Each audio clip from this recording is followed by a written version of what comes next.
Good afternoon. I'd like to thank Dean Chatterjee and the Questioning Minds Forum for the opportunity to be here this afternoon, for putting on this discussion, arranging it. I'd like to thank David Keller for taking the opposing side in this discussion, enabling it to happen. I'd like to thank all of you for being here and being a part of it, and participating in it as well. Well, the subject of our debate this afternoon is the question, does God exist? I have very limited time, 15 minutes is a lot to make a case like this, so I'm going to get right into the gist of it. The God, I've already heard from Deen, the God that I'm defending is the God of classical theism. And particularly my own perspective is that of Christianity. So I'll be defending the God of Christian classical theism tonight. The omnipotent, omniscient, omnipresent, all-good creator of all things, the foundation of all reality. The basic theme of my argument can be put both positively and negatively. Put positively, I'm arguing that the existence of the Christian God can be deduced from human experience of an observation of the universe, both the universe internal to ourselves as well as the universe out there around us. Put negatively, I'm arguing that the human experience and observation of the universe cannot be explained, cannot make sense apart from the existence of God. This is a strong claim. I'm not really claiming that the existence of God is likely based on our observations of the internal and external universe, but I'm saying that God must exist given the existence of the things that we know, that God is deduced from these things. I believe, like most Christians throughout history, I believe that there is both an intuitive awareness of God that is natural to all people to some degree or another, on some level or another, but I also believe that intuition is, to be valid, is based upon rational argumentation. It's based upon a real observation of either truths that are self-evident or truths that are deduced from self-evident truths. So I believe that there's rational argumentation that supports the intuition of the existence of God. So what I'm going to do this afternoon is tap into both of those aspects of the discussion. I want to tap into the intuitive aspect as well as make the rational case and lay it out. So to start out, I want to build a case for a couple of major intuitive points. Things that we, human beings, generally take to be true intuitively. And I want to show that the existence of God is not, without the existence of God, there cannot be these things. First of all, without the existence of God, there can be no purpose or meaning for human life. It only makes sense to talk about our lives having a purpose or meaning if we have been brought into being to fulfill the goals of a creator.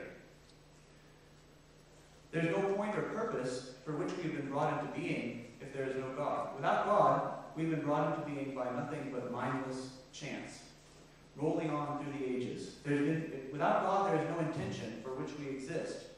We may have purposes ourselves that we come up with to give to ourselves, goals and desires that we have to fulfill in life. But unless there is a God, our existence has come into being by chance and has no point, has no purpose. And I believe that we are intuitively programmed, you could say, to believe that we do have a purpose in life, that there's a point to our existence beyond just, what do I want to do with my life? What do I come up with in my own desires to see? But that there's a real purpose for which we exist, a point to our existence, subjective and universal. But without the existence of God, there can be no such point, because we're simply products of chance. Another intuitive point that I want to make is that without the existence of God, there can be no foundation for ethics, no foundation for ethical, moral responsibility. To be morally responsible, to be morally obligated, means that there's something that we are supposed to be and supposed to do in this life. But that implies that there is an ideal, objective standard that human life can be measured against, that we've been created in order to fulfill certain ideals. If there's no God, once again, as I already pointed out, we have no purpose or point to our existence, and therefore there is nothing that we are supposed to be or supposed to do. And therefore, we have no true moral obligations. Ethics reduces to prudence. We have consequences to our actions, but yet we have nothing that we are supposed to do. You can put this a different way. You could talk about value. We like to talk about human values, or human life having value. And we need something more than just that people like people. We mean that there is objective value in human life that obligates us to respect human beings. But without the existence of God, there can be there's no objective valuer to give value to human existence, and therefore human life has no objective value. Again, we're reduced merely to prudence. To what degree do I need human beings, or particular human beings, to satisfy my desires? Whether those desires arise from selfishness or from sympathy or sympathetic considerations. Either way, there is no external obligation that says I am supposed to respect human life because human life has a universal objective value. Now, moving on from these 2 points, I want to now begin to lay out a rational case for the existence of God, going beyond the intuition. In other words, I want to go deeper and say, what is the foundation of these and other like intuitions that I believe that human beings generally have? What are we observing about the universe? I want to lay out these intuitions in a logical, rational format so we can follow them and see exactly what the basis is that leads us to believe in God. I believe we grasp these arguments intuitively, but I believe they can be spelled out in a rational form as well. So let me begin then to make that case at this point. First of all, there must be a single entity existing outside of time and space who is the ground of the being of the universe. That's the first thing that I want to show. One of the most obvious characteristics of the universe we live in is that it's going through time. It's ever-changing. It's made up of a series of causes and effects. The way things are now is due to the way things were a few minutes ago. The way things were a few minutes ago is due to the way things were a few minutes before that, and so on. We don't have a static existence, but one that's constantly changing. I'm now standing at this podium. A minute ago I was sitting in the chair. Earlier I was at home. The fact that I am now standing at this podium requires an explanation, requires a cause. I am here because it is my turn to speak. I'm at this debate in general because I was invited by the Questioning Minds Forum to be here. Why did the Questioning Minds Forum invite me? Probably has something to do with a debate on God and ethics that took place the previous spring. But anyway, there's a series of explanations that logic demands that we ask about my presence here. Likewise, there's no doubts in the world, in many places right now, there are rocks that had once been at the top of the hill or are now at the bottom of the hill. If we see a rock that has suddenly come to be at the bottom of the hill, when it was at the top, logic demands that we ask the question, why? Why did that happen? What's the explanation that caused it? Ongoing erosion, the wind blew a particular way at a particular time, the rock was pushed, and so on.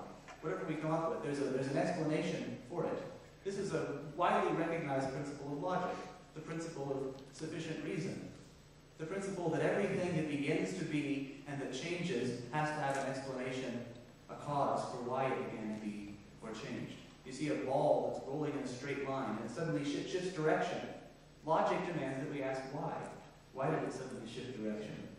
It doesn't make any sense. It's absurd to say, well, there was no cause or explanation for what occurred. Now, the point of this is that the universe we see around us is full of effects. It's full of contingent things that have come into being. This very moment has come into being, as I said before, from the previous moment, which has come into being from the previous moment, and so on. So where did all this come from? Well, we only have 3 possibilities. One, we can say that there was a first moment in time, and it came into being without a cause. But as we've seen, that violates a fundamental principle of logic. We could say that the series of events in history has been going on forever, that there never was a beginning in time. But there are problems with this as well. If each moment in time gets its existence from the previous moment, somehow we have to trace the origin of all this. What is the origin of the existence that's, so to speak, being handed from one moment to another? To put it off into the infinite past is to ignore the problem rather than to solve it. There's also another problem with that, and that is that it's logically impossible that time could have gone on forever in the past. If time has always been going on and there was no beginning, then it would be an actual fact that there was a moment in time that occurred, that really occurred, an infinite amount of time ago. In that case, you can ask the question, how long would it take to get from that moment in time, an infinite amount of time ago, to the present moment? Well, if you think about it for a minute, you realize the answer is, of course, forever. a problem with that. We've arrived at this present moment. We couldn't have arrived here if time had been going on forever in the past. It would have taken forever, literally, to get here. You can't add up to an infinite by adding one finite piece onto another. You can't just start counting 1, 2, 3, 4, and end up at infinity eventually. That's not the way infinity works. So, that leaves us with the third and only other possibility, and that is that the first cause, that there is a first cause, that the first moment in time was caused by something that is itself uncaused outside of time. An unchanging reality that is outside the temporal flow of existence. Now, having established that, we can then ask other questions, like what can we deduce about the nature of this first cause? Well, one thing we can deduce is that this first cause must be only one rather than many. Why? Because although we have much diversity in this universe, yet we have a unity that unites us together, all the particulars in the universe. They share a common reality. They share common laws of logic. For everything in the universe, it is true that 2 plus 2 equals 4, for example. But if there were multiple first causes, then they would not have come from any common source, nor would they have come from each other, and they would therefore have absolutely nothing in common. They would have no common reality. But that's a meaningless statement, to say that two things exist and yet do not share a common reality. To say that two things exist is to say that they share a common reality by definition. So to explain the unity of the universe, we have to come back to a unified, single thing that is the first cause. What else can we deduce about the nature of this cause? Well, we can deduce that this cause must be outside of space. Why? Well, to be an object in space means to have parts, to be able to be divided into multiple parts, and therefore multiple things. To be in space means to have breadth and width and depth, and therefore to be divisible. And so we're back to the problem of multiple first causes again. Also, to be in space is to be bounded. It's to have things that are outside of one, that at least empty space outside of one, that outside of this first cause, that is not a part of it. And therefore the first cause could not be the explanation of it. So again, we're back to multiple first causes again. What else can we establish about the nature of this cause? Well, we can establish that this cause must be unbounded in power, or omnipotent as well. For the same reason that it cannot be in space. If there is power outside, coming from outside of this first cause, then there is being outside of this first cause that's not explained by it. And so again, we end up with the problem of multiple first causes.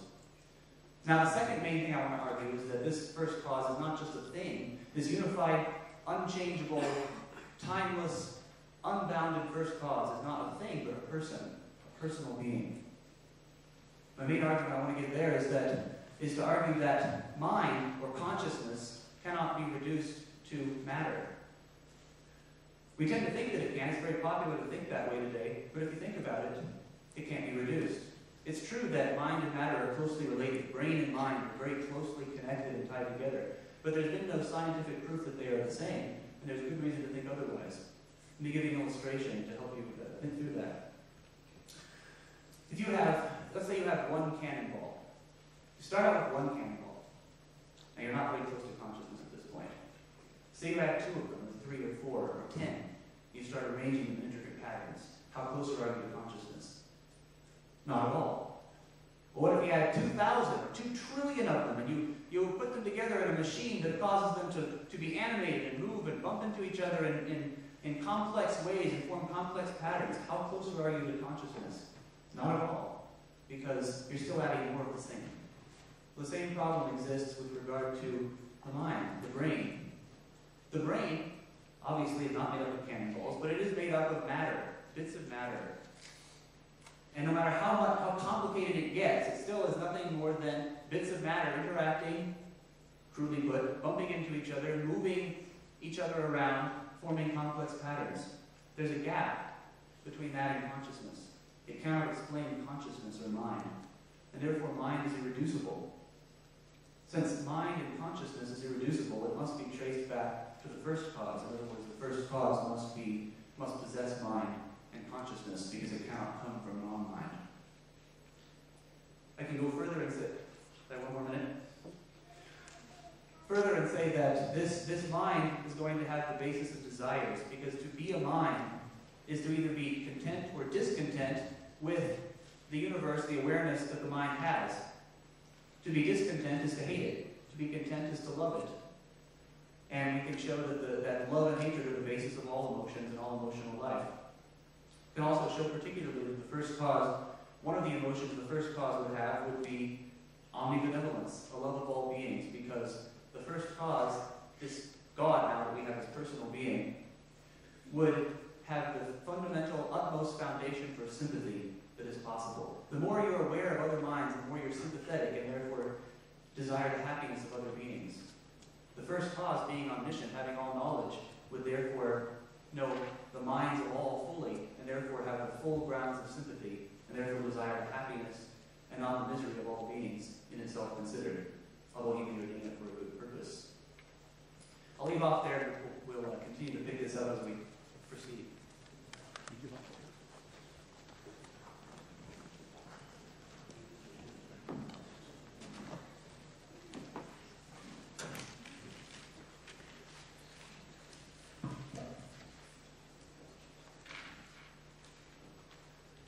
It's a great honor to be here, and in addition to being a weighty topic, this is a whole lot of fun for me and my fellow philosophers, I'm sure, and I'm hoping that it's fun for you and rewarding as well.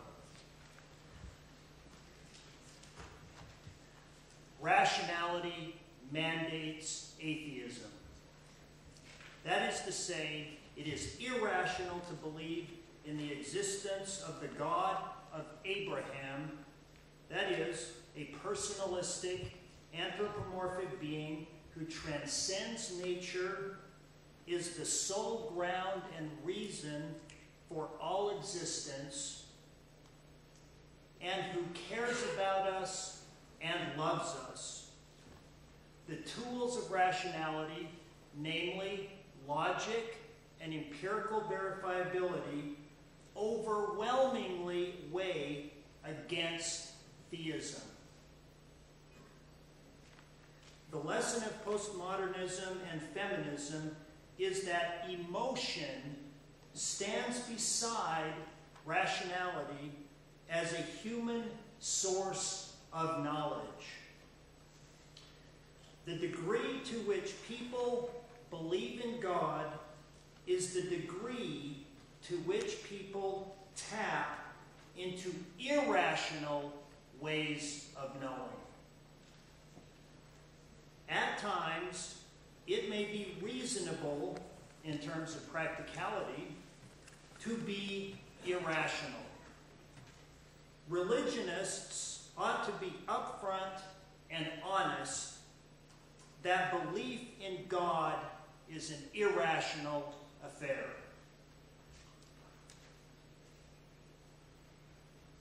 Consider the main arguments for the existence of God in the Western intellectual tradition. Those are arguments that we philosophers refer to generally as the cosmological, semantical, and ontological arguments. These arguments, all of them, are notoriously invalid. Take perhaps the most promising of these constellation of arguments, the cosmological or first cause argument that Mark has just outlined for you.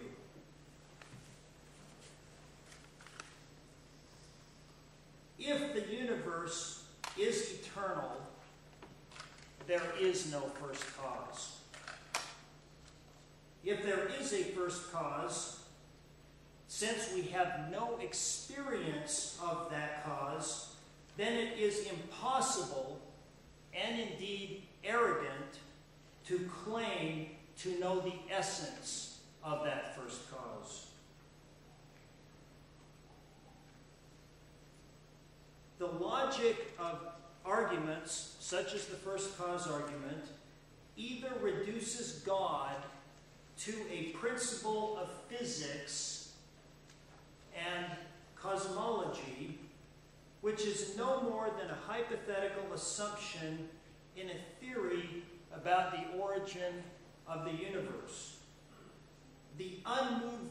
universe immediately preceding the Big Bang, for example.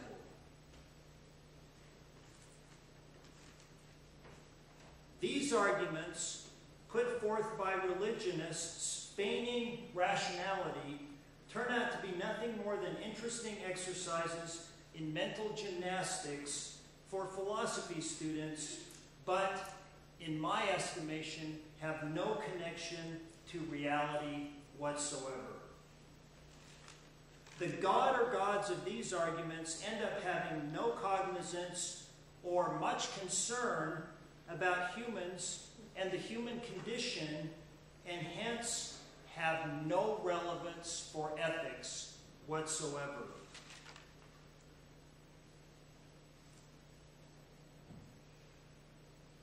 In short, the conclusions of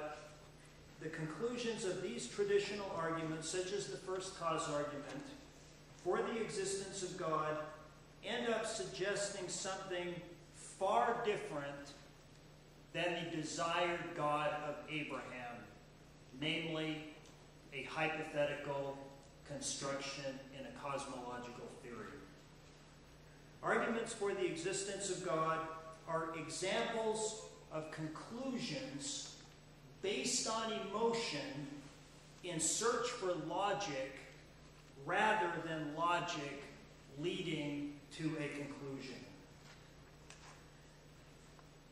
More interesting for our consideration, however, are the positive arguments against the existence of God. A completely coherent worldview can be formed without the need for a supernatural being. In fact, not only is God not needed to form a coherent worldview, which is to say there is absolutely nothing gained in terms of explanatory power by including a supernatural element in your theory of nature. There's nothing to be gained by painting God into the picture of nature. Including a supernatural character in a play about nature makes the plot grossly incoherent. Consider a student of mine that is struggling to come up for an explanation why he missed an exam. He would not be well served by saying he went out to his car to get into it and drive to campus and was suddenly abducted by an alien spacecraft. He would be better off sticking to a tale about a dead battery or a flat tire.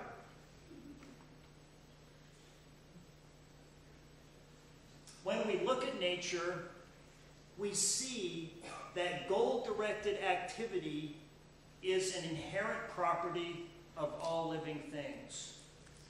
Organisms grow, flourish, reproduce, and die. This goal-oriented activity of biota leads to an equivocation by theists between direction of natural process and directionality of natural process. The fact that organisms exhibit goal-directed activity does not mean that there is only one way, one path, one vector by which that goal can be reached. The path of evolution does not depend on a specific, divinely modeled plan, but just simply the capacity to procreate. Human beings are no different than all other life forms. Although it would be better for most of us to have a more well-designed lower back, the weakness of which is a vestige of our ancestors walking on four legs, what matters most for evolution by natural selection is that we can adapt to our environment pass on our genes to future generations. It is empirically verifiable that there is a continuity amongst all living things. From human beings to fruit flies, we all share the same genetic structure of deoxyribonucleic acid. Given this fact, it is completely nonsensical to pluck Homo sapiens out of the biosphere and place us in an exalted position next to the purported creator of the cosmos, who allegedly created us in his image, but not apes or apples. Ecological science demolishes the notion of a great chain of being which places human beings at the top of natural creation, above chimpanzees and gorillas, but below apes. Excuse me. Above chimpanzees and gorillas, below angels.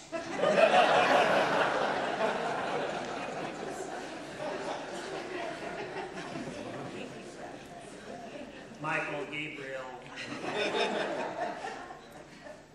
Biology and the fossil record strongly suggest that Homo sapiens is not the apex of evolution, stamped in the image of God, but merely one act in an evolutionary play.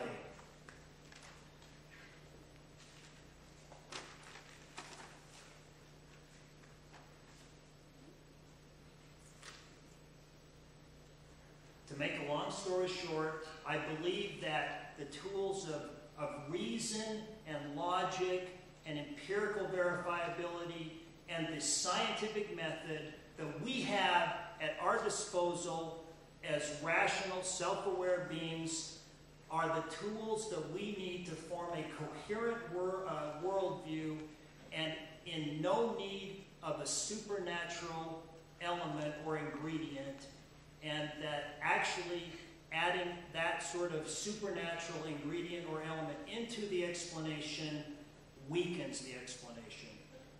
So, given this fact, why religion? Given the overwhelming evidence and corresponding logic against the notion of an unseen order behind things, why the pervasivity of religion? Firstly, I believe that we pay a heavy price as members of a species with an awareness of our own mortality and our own finitude. This creates an angst, and it is comforting in face of that angst to believe in a protective father figure who loves us and cares for us, even if no such being actually exists. Secondly, religion and the belief in God, the Abrahamic personalistic God, provides a ready-made structure by which to organize one's life from birth to death, a roadmap that gives one's life direction, meaning, and purpose. But this is nothing more, in my view, than a social mechanism and irrational theoretical construction not based in the actual constitution of the cosmos itself. The fact that religions are localized geographically is solid evidence that religion is a social construction.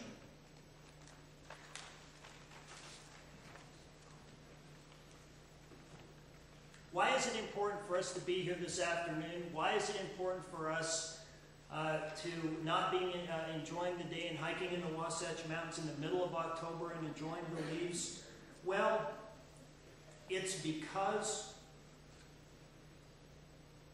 the issue of the fundamental constitution of the cosmos and the existence of God is at the foundation of ethics, as Mark appropriately alluded to in his opening remarks. If belief in God remains largely a private affair and does not violate others' fundamental freedoms and rights to pursue life, liberty, and happiness, then religion ought and must be tolerated. However, religions led by God, especially the Abrahamic religions, have an incredibly poor track record in this regard. The conclusion cannot be evaded. Founding ethics and public policy on a likely non-existing being is as unwise as it is undemocratic. Thank you.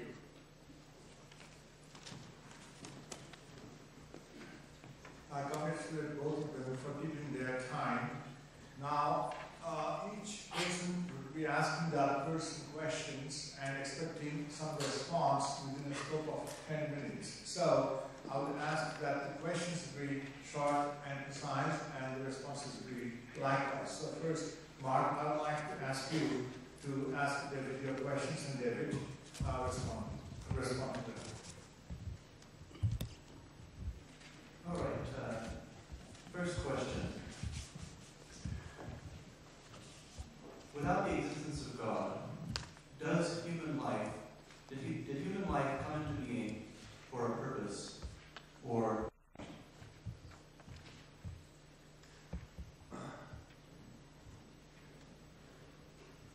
I tried to touch on this in my opening remarks. I believe that we do have a purpose as outlined by biology, and that is to procreate and pass on our genetic material to evolve Homo sapiens.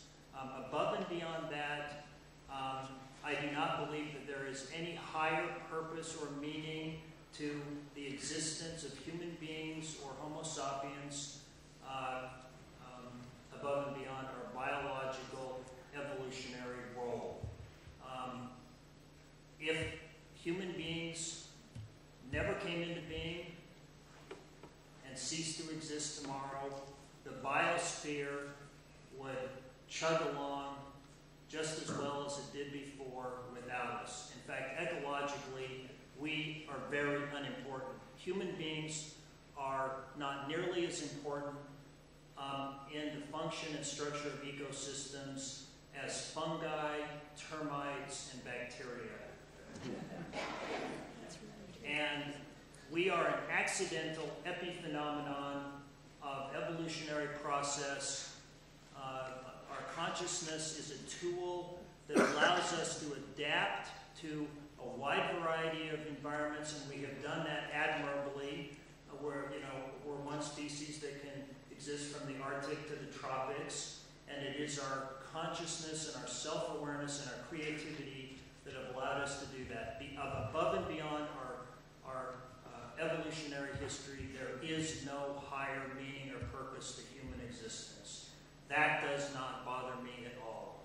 It just brings to my mind the importance of enjoying every single day as it is, and the gift that we have been given in the, as I put it, the evolutionary play. all right, second question. Without the existence of God, can there be any moral obligation, any, if I may use it, they coin a term here, supposed to-ness to our existence, to any duty that we are obligated to beyond our own needs and desires? And if so, how? That is an excellent question, and I really believe that that is at the core of both this debate and the one we had last April. Your main position last April was that without God, we can have no ethic that is beyond pure egoism, that we do things for ourselves, and if we violate... You can have sympathy after that. Okay, in any case, this is my response. I believe that we can have a robust, altruistic ethic comprised of empathy and love that is far beyond the narrow parameters of egoism, and I believe that it can occur in this way. From my own personal experience, I know that I am a conscious being with hopes, dreams, wants, desires that I want to fulfill in my life before I pass away and become part of the dust. I believe from my own experience that it is wrong to be used by you or anyone else as a means to your end, that I should be valued for my own intrinsic, inherent worth, my value of a locus of consciousness, and that I ought not to be used for instrumental purposes, for somebody else's desires or ends. Then I notice that each one of you seem to be like me. You act like me, you have the same sensory apparatus, and I infer that because I have intrinsic value that ought not to be transgressed, you do as well. And so as a rational being, I conclude that like myself, I should value you for your inherent intrinsic worth, not use you as a mere means to an end. Value you for who you are and who you want to be, and that in that way we can develop a robust, non-egoistic, non-selfish ethic based purely on interpersonal relationships, and we do not need the basis of a supernatural being like God to do so. Third question. In your opening statement, you made a lot of assertions that my arguments for the existence of God were invalid, irrational, and so on. But I don't recall hearing actually any responses to any actual evidence that they were invalid. Could you provide any evidence for your assertions? The one that I'd like to focus on is the first cause argument. The first cause argument, as you described in the causal chain that led up to us being here in this room, that causal chain occurred within a spatio-temporal framework that we have experience of. It occurred within the parameters of earthly life and human life and the natural world. I grant that causal chain.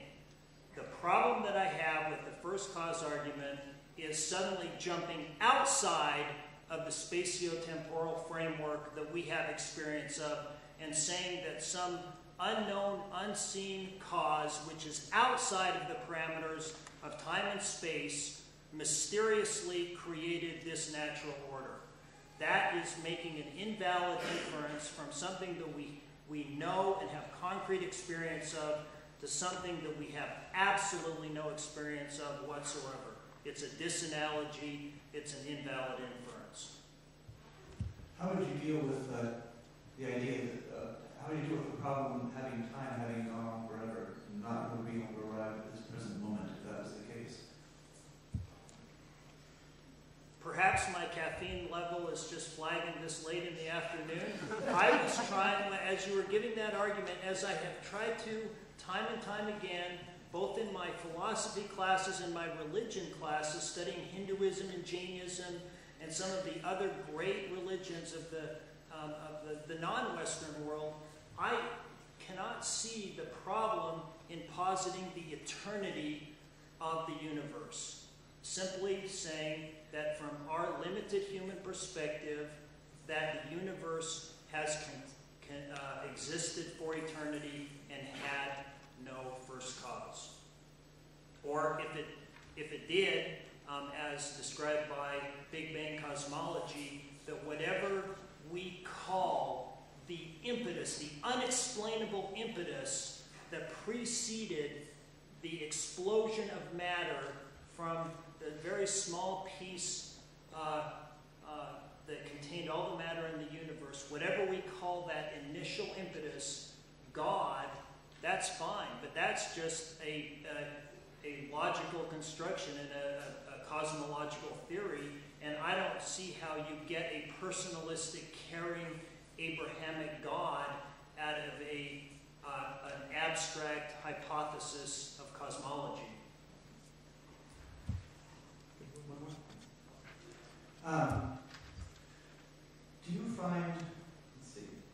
Do you find your disbelief in God, your personal beliefs, do you find any pleasure or comfort in those beliefs?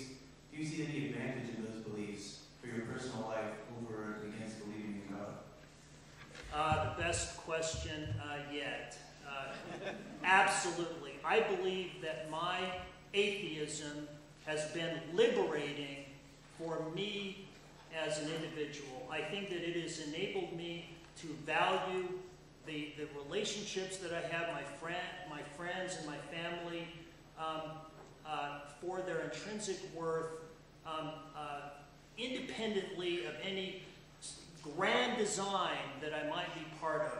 I believe that being freed from the shackles of organized religion allows one to appreciate the beauty of every sunrise and every sunset, the way they are, and to realize that one day you will not be witnessing the beauty that you are now witnessing, and that you should cherish and value that moment for all it's worth, because it is an accidental, contingent gift that you have been given to be a conscious being in a very beautiful cosmos. David, now it's your turn. By the way, David, I'll make sure that we don't report to your vision that you are taking caffeine.